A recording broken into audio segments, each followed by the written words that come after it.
Vamos fazer um bate-bola aqui, já que você é bom de bola. Quero ver, né, se ainda é expectativa ou realidade. Uma mistura, viu? Crio muita expectativa e vou em busca da realidade sempre. Ser feliz ou a razão? Feliz. O que é mais difícil? Admitir ou demitir? Demitir é mais difícil. Na hora da sobremesa, abacaxi ou pudim? Pudim. Não gosta da vida, não. É melhor ser anônimo ou famoso? Famoso. É? Por quê? Porque a sensação de você ser querido é muito boa, pelo amor de Deus.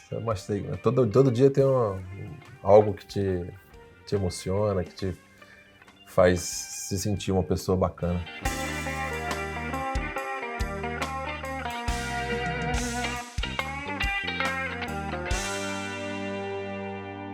Oi pessoal, eu sou o Cuca do canal Homens de Prata e hoje temos o prazer de receber uma referência do nosso esporte brasileiro e mundial.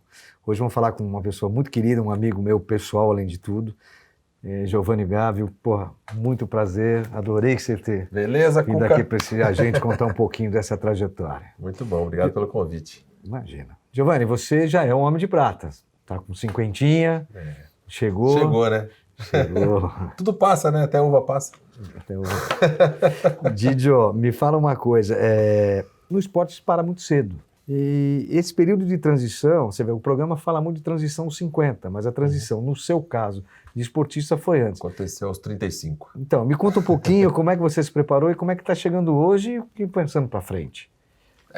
No esporte tem componente físico muito determinante assim, para você fazer a escolha de parar ou não, né? Então, para mim, chegou com 35, já sentia dor no joelho, já tinha uma certa, assim, dificuldade de levar o dia a dia da forma como tinha que ser. Comecei a usar um pouco de anti-inflamatório, e aí uma coisa é você usar anti-inflamatório para jogar pela seleção brasileira. Depois que eu não estava mais vestindo a camisa da seleção brasileira, foi perdendo um pouco o sentido. E aí veio uma proposta, né? Na época, o último clube que eu joguei foi a Unisul, uma universidade de Santa Catarina. E aí, foi no período que você se casou, não? Foi em 2005. Né? Eles fizeram uma proposta para eu me tornar um gestor. Né? Então, eu falei, olha, a hora é essa. E aí você foi... Tive a coragem de parar. Porque eu acho que o parar para um atleta, todo mundo às vezes comenta, né? Mas deve ser difícil e tal. Realmente é difícil, porque você para de fazer o que você mais ama. Né? De um dia para o outro, você agora eu não faço mais o que eu gosto. Ainda mais você que vinha assim numa excelência, né? Só no top. Mas tem uma situação que eu acho que ela é determinante para você ter tranquilidade e paz, que é a realização. Então, assim, chegar aos 35 anos, bicampeão olímpico, campeão mundial, o que o cara vai querer mais, né? Sossega, para, né? E eu estava já, tinha me casado, tava os filhos já querendo conviver mais com eles. Você vai botando na conta. E isso gera um sofrimento a mais, além de você sentir dor no joelho. Ainda tem que sofrer a saudade, de ficar triste, é ruim. Mas, mesmo assim, você sendo um atleta que nunca teve muitos problemas físicos. Né? Não, uma artroscopiazinha no joelho esquerdo, mas nada que eu fiquei sem jogar. Então, eu me cuidava muito, né? Me tratava muito, sempre tive uma vida regrada, sempre fui muito disciplinado. Então, meu objetivo sempre foi ser atleta profissional. Então, eu desde muito cedo gastava aí 16 horas por dia pensando em jogar, né? Quando eu não estava dormindo para descansar, estava comendo, se preparando, treinando, descansando. Então, minha vida toda foi essa. Acho que em função disso também, é que chega uma hora, você, chega, né? Não dá mais. Isso depois que você passou da praia, porque você teve um período, né? Inclusive estivemos juntos muito nesse período. A experiência na praia foi meio uma loucura, assim, né? Que a gente teve. Eu e Tandy, falo a gente porque eu e Tandy, a gente teve essa ideia de ir para a praia com 26 anos, no auge da carreira. Aqui apoiou aqui. Você ajudou a apoiar. Foi uma experiência sensacional em alguns aspectos, mas na parte técnica, na parte de jogo, a gente deixou de jogar na seleção brasileira numa fase importante da vida da gente, né? Que é ali o 26, 27, 28, 29 anos, que é praticamente o auge de um atleta de alto rendimento. Aí voltei para a seleção com 30, 31 e fui até os 35. E eles não sentem, a família, assim, essa falta do ídolo, pai jogando? Porque eles eram pequenos quando você parou, né? Viram um pouco, né? Os dois mais velhos praticamente não viram. Os mais novos, desculpa. Mas tem as imagens aí para você é um ídolo, resgatar. Tem muita coisa. E essa transição, assim, né? Foi um momento sempre de desafio, porque você para de treinar o que você treinava, mas você continua comendo o que você comia. Para né? Não aguentava mais entrar numa sala de musculação. Isso dá uma relaxada, né? Um pouco dá e é perigoso até. Eu passei aí vou confessar que eu fiquei uns 5 anos sem malhar. É mesmo? O cara treinava todo dia? Aí depois é que começa a soar os alarmes, começam a soar, você começa a ficar engordar e começa a mudar o corpo, né? Isso é natural. Mas assim, eu acho que são duas coisas importantes. Eu acho essa questão de você se sentir realizado e a outra de você ter um objetivo logo em seguida. E como é que você está vivendo esse momento? Quantos anos você falou? 2015? 2005 eu parei. Aí começou na Unisul. Até tinha um episódio que em 2003 eu estava tomando café com o Bernardinho nos Jogos Pan-Americanos. E aí eu perguntei para ele, eu falei, pô, Bernardo, olha só, eu vou parar de jogar em 2005 e eu estou pensando em me tornar treinador. Queria ser um técnico de vôlei. Aí ele fez silêncio e tal, pensou para responder. Ele falou, se você estiver disposto a se ferrar por mais 20 anos... Ele falou um palavrão, né? Eu não vou falar palavrão. Pode falar, depois a gente corta. Não sei. Aí, se você estiver disposto a se ferrar por mais 20 anos, eu acho que você vai ser um bom treinador. E ele tinha razão, né? O treinador, aí logo depois, eu queria, né? Porque eu queria ser treinador. O gestor não estava me satisfazendo. O gestor, de certa forma, só te chama quando tem problema, né? Quando tá tudo falta bom, de dinheiro, é isso. Mas eu queria um pouco mais, né? Eu queria participar um pouco mais do jogo, queria estar ali, ter a oportunidade de contribuir um pouco mais. E fui nessa direção. Aí então eu parei de jogar em 2005. Em 2008 eu já comecei a carreira de treinador. Aonde você? Lá em Santa Catarina ainda, no mesmo time. No Sul. Não, na época era no Sul Tigre. Aí fiquei 2 anos como treinador lá. Depois ajudei a construir o projeto do SESI São Paulo. Aí vim para São Paulo. Isso eu lembro. Aí nesse projeto a gente foi campeão brasileiro, sul-americano, campeão paulista, campeão da Copa São Paulo. Foi as melhores experiências assim como treinador. Treinei sucesso, o Murilo, o Escada. Foi um momento muito bacana. E você viu essa nova geração que passou pela sua mão de um jeito já? Foi meio a transição, né? Alguns tinham jogado comigo e depois como é que eu dirigia alguém que tinha jogado comigo, né? Então toda essa relação amigo dentro da quadra foi um belo desafio. Porque tem respeito ou não? Respeito. Nesse aspecto era muito bom, né? Isso era muito bom, porque você tem o carinho dos caras, o respeito, eles sabem até onde eles podem ir. Então foi uma experiência maravilhosa até o dia que eu entrei na sala do diretor e ele falou que eu não ia continuar.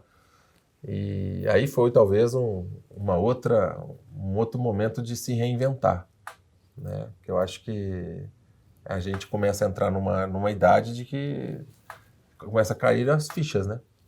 Porque no seu caso como esportista cai até mais cedo do que o executivo. Aí, por exemplo, voltei a estudar, né? Fui me formar em marketing, educação física, estudar inglês, estudar coach. Comecei a me preparar, né? Porque eu falei, eu vou ser treinador, cara. Eu deixei um monte de coisa de lado para ser treinador e eu vou me preparar para ser treinador. Aí fiquei 2014, 2015 no Comitê Olímpico. Eu lembro. Lá no Comitê Organizador dos Jogos Olímpicos do Rio 2016, que foi uma experiência fantástica de gestão, né? Fiz um MBA de gestão na prática. Ainda mais com o NUSMA, né? O maior evento da Terra. Então, assim, nossa, foram momentos sensacionais. E também conhecer os bastidores dos jogos, né? Eu tinha participado de 4 Jogos Olímpicos como jogador. E como jogador você não tem noção de nada, né? Você chega, tá tudo pronto, tudo bonito, você só reclama, né? Pô, cadê isso, cadê aquilo, cadê aquilo outro? Estrela. E aí vai preparar tudo, para deixar tudo prontinho pro atleta para ver o que é. É fácil. Então os desafios são enormes e o aprendizado foi, assim, alucinante. Aí consegui montar um outro projeto, né? Na verdade, eu tenho um prazer muito grande em construir projetos de voleibol. Então eu construí o projeto do Sesc Rio de Janeiro. as equipes masculina e feminina. Isso foi em? Até hoje, isso foi em 2016 a gente começou. Que legal. Então estamos aí na 4ª temporada. O masculino agora termina e o feminino continua. Nesse meio tempo, eu recebi um dos convites mais legais, assim, que eu acho que para um treinador, né? Que é você ser treinador da seleção brasileira. Esse é um puta desafio. Eu fui chamado para ser técnico da seleção brasileira sub-23 e agora da sub-21. E aí foi uma das sensações mais legais, porque, poxa, ser campeão com a seleção de novo como treinador, campeão sul-americano, participar do Campeonato Mundial, a gente ficou em 3º lugar, e esse ano tem o Sul-Americano. Então, assim, a possibilidade de trabalhar com jovens, né, de ter a oportunidade de, talvez, plantar algumas sementinhas nesses caras, fazê-los entender o quanto que a gente fez lá no passado para construir a história da seleção brasileira, o respeito pela camisa amarelinha, esse é o meu maior desafio.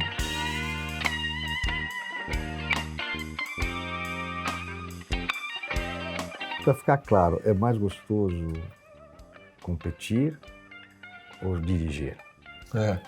É muito melhor jogar. Menos estresse, né? Não, ainda bate na bola com raiva. Você se diverte mais, né? Se diverte. Como treinador, você acaba se divertindo com a diversão dos outros, né? Bom, você tem a satisfação em ver os jogadores atuando e, de certa forma, você ajudou a prepará-los, né? Deixá-los naquela condição. Mas infinitamente melhor jogar. Cara, e deve ser uma aflição. Você sabe fazer, fez bem feito, e se os caras não fazem aquilo, como é que é lidar? Essa é a primeira coisa que tem que eliminar, né? Porque você é um cara que não, eu falo porque eu sei fazer. Tem que parar de pensar dessa forma, porque eu tinha algumas facilidades que os outros caras não têm, né? E características diferentes. Então, tem que parar de pensar dessa forma. Não só você, mas eu acho assim, você vê o panorama, o cenário de um jogo, a leitura de um jogo, diferente. Você mesmo estando fora, você está vendo. Que é o treinador tem que fazer essa leitura. Esse é uma área que você precisa crescer, porque, de certa forma, você estava muito preocupado com você, né? Como eu vou atacar, como eu vou sacar, como eu vou passar. Quem vai me cobrir. E aí, de certa forma, você tem que ter uma visão mais ampla, né? Da situação toda. Muda o cenário. Muda. Então, e assim, é um gestor, né? Uma orientação profissional é tudo, né?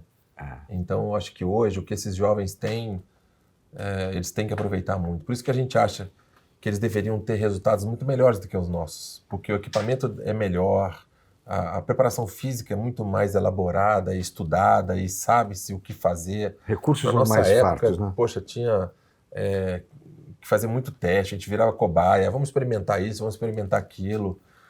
Então, assim, tem papéis importantíssimos hoje para os atletas e eles acabam...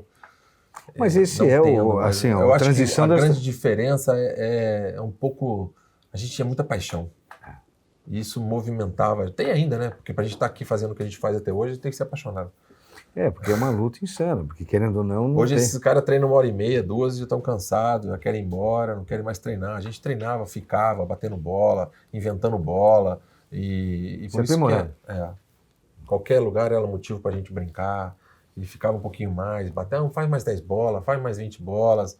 Isso é um desafio que a gente tem hoje com essa geração, que está doida para voltar para casa já está doida para pegar o celular, já tem algumas situações que não são... E aí, como é que você lida com isso? Você dá um corte?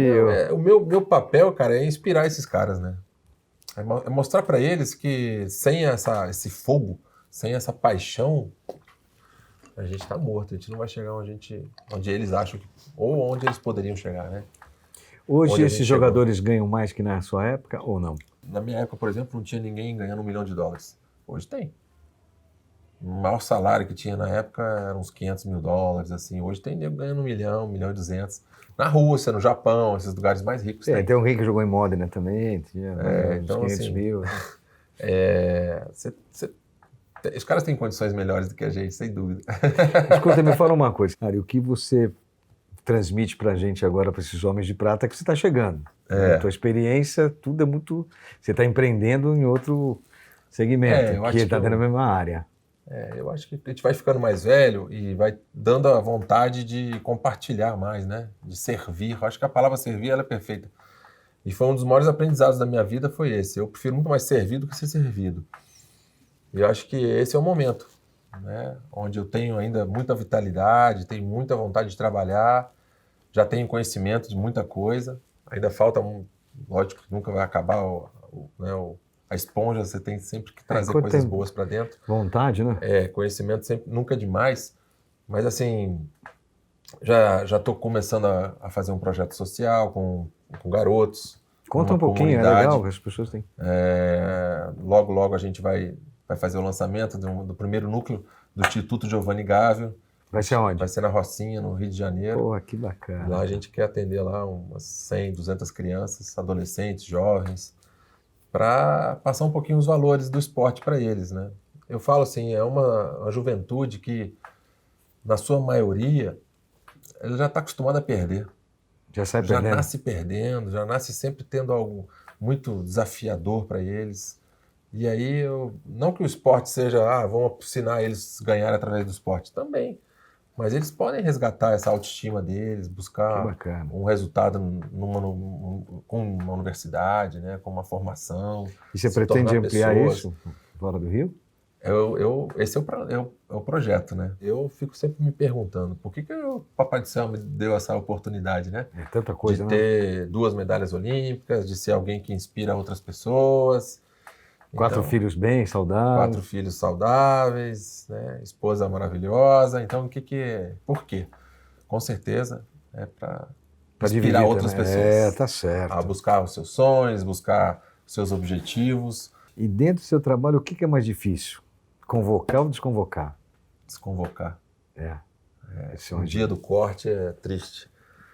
Porque poxa, ali o garoto, ele sabe que ele às vezes tem um sonho, às vezes, eu nunca passei por isso, né? Eu nunca fui cortado. Teve uma oportunidade que eu não fui convocado. E eu já fiquei, para mim foi arrasador.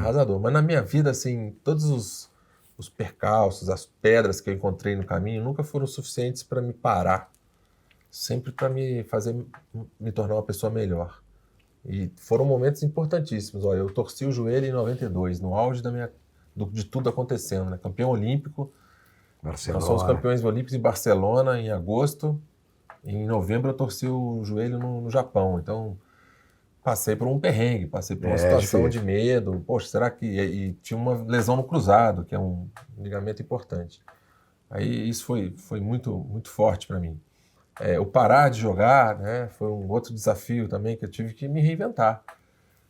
Quando eu saí da areia e voltei para as quadras, isso foi no ano 2000. 2001 o Bernardinho sumiu. E ali eu também tive que me reinventar. Porque a minha cabeça toda era aquela cabeça de glamour, de 92, 93, 94, que eu fui eleito o melhor jogador de vôlei do mundo, fazia 5 propagandas, tinha, sabe, todo mundo queria ver o Didio, levantava o short, a mulherada gritava, tinha tudo isso aí, né? E acabou, né? As coisas passam. Nessa época aí, até a gente brinca que as mulheres me chamavam de Giovanni, ou Tandy. Aí a gente chegava perto delas e elas falavam, você pode chamar o Giba pra mim? Então, as coisas passam, né? Vem cá, tio, chama. O tio, chama o Giba pra mim. Então, assim, isso tudo serve de aprendizado, né? Então, e a gente vai se reinventando. Então, assim, aos 30 anos de idade, me reinventei. Né, aquela sensação assim de qual que é o meu papel aqui dentro agora, né, da seleção brasileira principalmente. E o Bernardo teve um ponto, foi determinante para isso, né? Ele me ajudou nessa mudança. Não, começa a pensar diferente, Giovanni. Foi aí que eu caí na real, que ele é um tinha cara que servir, cara. Você tá aqui para servir pros caras, meu. Servir de exemplo, né, servir de cobrança, servir também para fazer. Tanto é que eu entrei lá no final do Mundial e fiz os 3 últimos pontos. Então, assim, foi um momento muito mágico isso, né? E depois, como treinador, lá na frente, quando eu passei pelo episódio do SESI, ter sido... Eu falo que eu fui demitido, né? A Priscila, minha esposa, fica brava. Ela falou, não, você não foi demitido, cara. O seu contrato é que não foi renovado. Dói igual, Cuca. É a mesma coisa. Você tá prestigiado, né? Mas vou ter que te mandar embora. O contrato é que não foi bom. Teu contrato não foi renovado. Eu falei, beleza. E ali eu tive que me reinventar, cara. Eu voltei a estudar. Nunca tinha estudado, né? Até então tinha curso à distância, né? Na minha juventude não existia isso. Então eu parei de estudar cedo, eu fiz supletivo, eu fui para a universidade, me formei em marketing, fui para educação física. Então foi assim, fui me reinventando. Então, na arrumou minha vida, assim, propósitos, né? os perrengues que eu passei, e acho que foram 3 mais importantes. Primeiro, na minha recuperação, eu estava... Isso é público ou não? eu não falo muito porque tinha uma máquina de fisioterapia no meu clube na Itália que não tinha em lugar nenhum no outro, que era a tal da isocinética, que era um negócio muito revolucionário na época. Então, eu me operei e 2 dias depois eu estava em cima dessa máquina. Então, a minha recuperação foi sensacional. E todo mundo acha Então, eu que não machuquei tem... em 92, 93 eu fui eleito o melhor jogador de vôlei do mundo. Então, eu voltei muito rápido. Acho que sempre, às vezes, a gente tem que passar por isso. Então, nessa situação aí do SESI, cara, eu me reinventei total. Que foi bacana. muito bom. Talvez se eu não tivesse passado por isso, eu não teria aprendido tanto. Talvez tivesse ganho mais, né? Títulos, porque o time do SESI era um timaço. Mas foi assim, de crescimento pessoal, poxa. Foi aprendizado. Graças a Deus que o diretor naquele dia falou que o meu contrato estava encerrado. A Patrícia não falou muito, mas... E o que você não quer? O que eu não quero? Nesse momento, eu quero ter mais saúde para continuar fazendo tudo que eu faço. A minha vida é muito intensa. Que bacana. Eu vivo intensamente. Porque eu falo que a minha vida é um macaquinho namorando uma girafa. Como é que é isso? É um beijinho em cima, um carinho embaixo. Um beijinho em cima, um carinho embaixo. Tem que correr pra caramba pra fazer essa girafa ter prazer, entendeu? Essa é a minha vida, né? Com 4 filhos, com um time de vôlei, com instituto, palestras. E agora mais a molecada toda. Tem outras coisas acontecendo. A gente está construindo uma escola de vôlei que a gente quer criar oportunidades para os professores. Tudo no Rio? Não, Brasil. Eu quero botar Brasil porque eu acho que os professores são os grandes heróis do esporte brasileiro e se eles tiverem uma ferramenta legal na mão deles para trazer mais garotos e alunos. Quando eu fui para a universidade, eu caí um pouco nessa realidade assim, né? De, poxa, quem está sendo formado aqui para cuidar do nosso esporte? Fiquei meio assustado, juro. 90% da turma queria ser só personal, porque eu acho que ganhava bem a hora, né? A hora-aula pagava R$100 em São Paulo, sei lá. E professor não ganha R$100 a hora, né? Então, assim, poucos queriam ser realmente professores. Então, eu comecei a pensar nisso. Falei, um dia quando eu montar alguma coisa, eu quero montar para o professor. E você encontra no esporte, assim, bastante mão de obra, bastante recurso?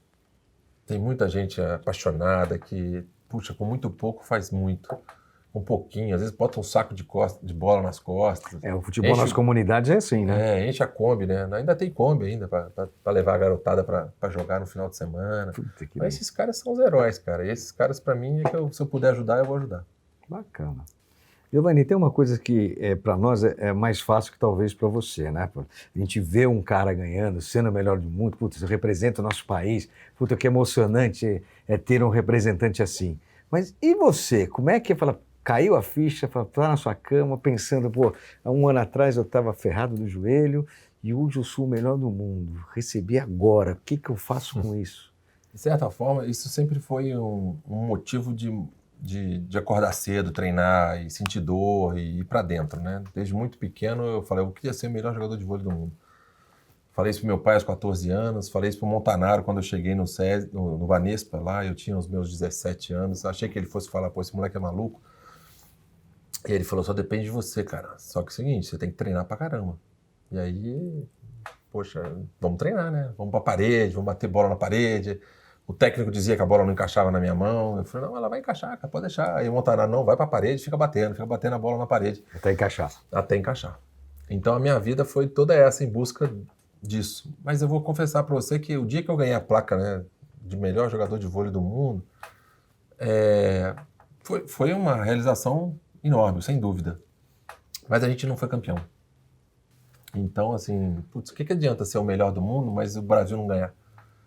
Né? Então tinha sempre esse conflito. E aí também caiu a ficha. Cara, não adianta ser só o melhor do mundo. Melhor ser campeão mundial, campeão olímpico. Essas medalhas são eternas. Todo mundo lembra das minhas medalhas. Ninguém lembra do que eu fui escolhido o melhor jogador de vôlei do mundo em 93, por exemplo. Então, mas a sensação que você teve por algum momento... Mas é uma sensação louca, assim. Porque depois você pensou tudo isso, mas na hora que falou, agora eu dormi, sou o melhor do mundo. Qual que foi a sensação melhor, tá? Na época eu jogava na Itália. Então, a melhor sensação, eu cheguei na Itália muito cedo, com 20 anos, e ninguém estava nem aí para mim. E 3 anos depois eu era o melhor jogador de vôlei do mundo, aí todo mundo, caraca, esse cara é o melhor do mundo, esse cara é o melhor do mundo, é brasileiro, o melhor do mundo. Então isso fez a diferença. Você se sentir o melhor do mundo lá fora é sensacional. Mas não me respondeu como é que faz quando você está dormindo sozinho lá. Ah, é bom. Eu era bonzinho demais, né? Eu era muito tranquilo. Então não virou muita cabeça, não. Legal, Mas cara. é uma sensação de realização, né? E eu acho que a minha vida toda sempre foi assim. Que legal. Botar cara. o universo para conspirar e trabalhar, cara, suar. Pô, é muito legal, cara. Acho que vai ser de inspiração Valeu. para muita gente aqui nos Homens de Com Prata. certeza. Obrigado pela oportunidade. E continuar trabalhando, né, cara? Muito. Tem mais 15 anos de trabalho forte aí. Giovanni, antes de terminar, eu vou te fazer uma convocação. Quero que você seja um dos nossos titulares do Homens de Prata. Show. Vestir essa camisa não é qualquer um, não, cara. Só os Homens de Prata. Aí. Meu Deus. Show. Obrigado, cara. Abraço. Obrigado por participar. Homens de Prata, uma geração de valor.